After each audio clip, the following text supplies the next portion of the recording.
Hi, this is Matt at Brantley Guitars, and I'm just finishing up the rough out on my nut.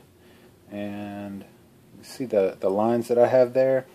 The bottom line is the line that I traced that follows the height of the frets in the fretboard to make sure that the strings can pass directly over the frets. And then above that, I drew another line to show an approximate depth on the string diameter so that I could ensure that the strings will, the bottom of the string will be just above the tops of the frets.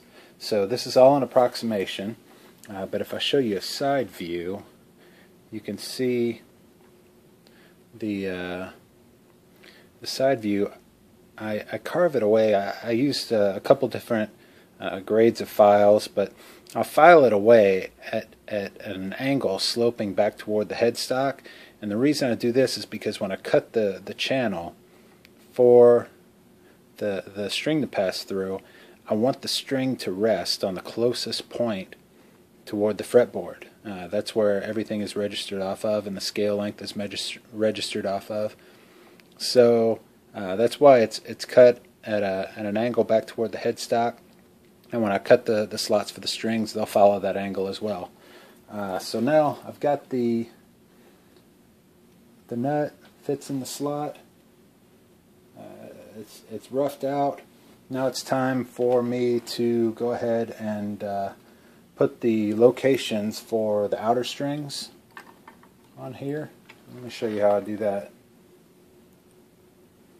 Okay, to mark the outer edges of the nut, I'm going to make a mark that's 1/8 inch in from each side, and that's where I'm going to want my outer strings to sit. That gives the player a little room for bending and playing without having to worry about the strings slipping off of the fretboard. And let me make sure you can see that there. And then I have this scale, so the strings on a guitar aren't equally spaced, so I don't want to make sure that I have 5 equal spaces in between the strings, because we have to account for having a little more room on the bass side of the strings than we do on the treble side. You really can't notice it by looking at it, but it definitely makes a difference when you're playing. So I take my gauge here, and this gauge will graduate those string distances for me, and really I'm just moving it until I can get these marks lined up. Okay, now I have my tool lined up properly. It's a good thing I caught that, or that would have been really out of whack. And I'm making my marks again for my 6 string locations.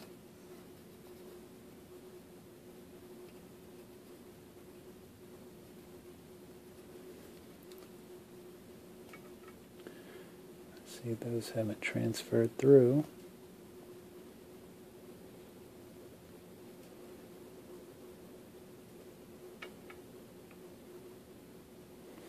And you can see this tool is flexible, which also helps out with this, because the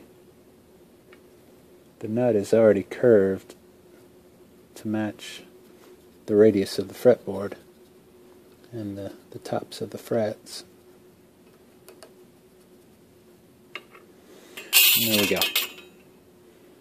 So now I have my string locations, and this is about where I'll stop, because I don't want to cut these fret slots until I have the guitar fully assembled and strung, and at that point I will cut the fret slots using feeler gauges to make sure that I can set the, I'm sorry, I'm saying fret slots. I want to cut the nut slots using feeler gauges.